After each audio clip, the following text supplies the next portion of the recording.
ਪੰਜਾਬੀ ਪਿਆਰਿਓ ਜੀਵਨ ਜੋਗਿਓ।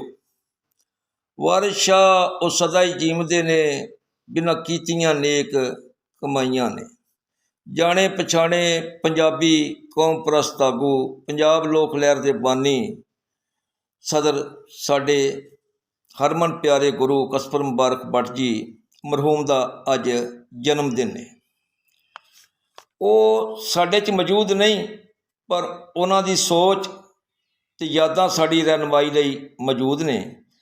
ਆਪਣੀ ਯਾਤੀ 'ਚ 21 ਅਪ੍ਰੈਲ ਨੂੰ ਭੱਟ ਸਾਹਿਬ ਚੰਦ ਕਰੀਬੀ ਦੋਸਤਾਂ ਨੂੰ ਬੁਲਾ ਕੇ ਕੇਕ ਕੱਟਦੇ ਸਨ ਅਤੇ ਸਾਡੇ ਕੋਲੋਂ ਹੀਰ ਵਾਰਿਸ ਸ਼ਾਹ 'ਤੇ ਅਲਫ ਲੈਂਦੇ ਸਨ ਕਿ ਜ਼ਿੰਦਗੀ ਦੇ ਜੀਵਨ ਦੇ ਆਖਰੀ ਸਾਹ ਤੱਕ ਪੰਜਾਬੀ ਲਹਿਰ ਨਾਲ ਜੁੜੇ ਰਹਿਣਾ। ਦੋਸਤੋ, ਜੋ ਆਇਆ ਉਹ ਸੋੜਕ ਜਾਣਾ। ਦੁਨੀਆ ਚਲੋ ਚਲੀ ਦਾ ਮੇਲਾ ਹੈ, ਪਰ ਨਾ ਉਸ ਦਾ ਹੀ ਜ਼ਿੰਦਾ ਰਹਿਣਾ ਜਿਸ ਧਰਤੀ ਨਾਲ ਜੁੜਤ ਰੱਖੀ, ਆਪਣੀ ਕੌਮ ਅਤੇ ਕਲਚਰ ਨਾਲ ਪ੍ਰੀਤ ਨਿਭਾਈ।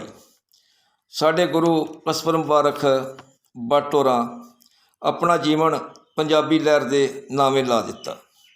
ਮਿੱਤਰ ਪਿਆਰਿਓ, ਗੁਰੂ ਜੀ ਲਈ ਅੱਜ ਪੰਜਾਬ ਲੋਕ ਲਹਿਰ ਦੇ ਦਫ਼ਤਰ 'ਚ ਪੰਜਾਬ ਲੋਕ ਲਹਿਰ ਦੇ ਚੇਅਰਮੈਨ ਰਾਜਾ ਜਹਾਂਗੀਰ ਕਮਰ ਹੋਰਾਂ ਇੱਕ ਦਵਾਈਆ ਇਕੱਠ ਦਾ ਸਰਬੰਧ ਕੀਤਾ ਹੈ। ਸਾਰੇ ਸੱਜਣਾਂ ਨੂੰ ਅਰਜ਼ੋਈ ਹੈ ਕਿ ਉਹਨਾਂ ਲਈ ਦੁਆਏ ਮਗਫਰਤ ਕਰਨ।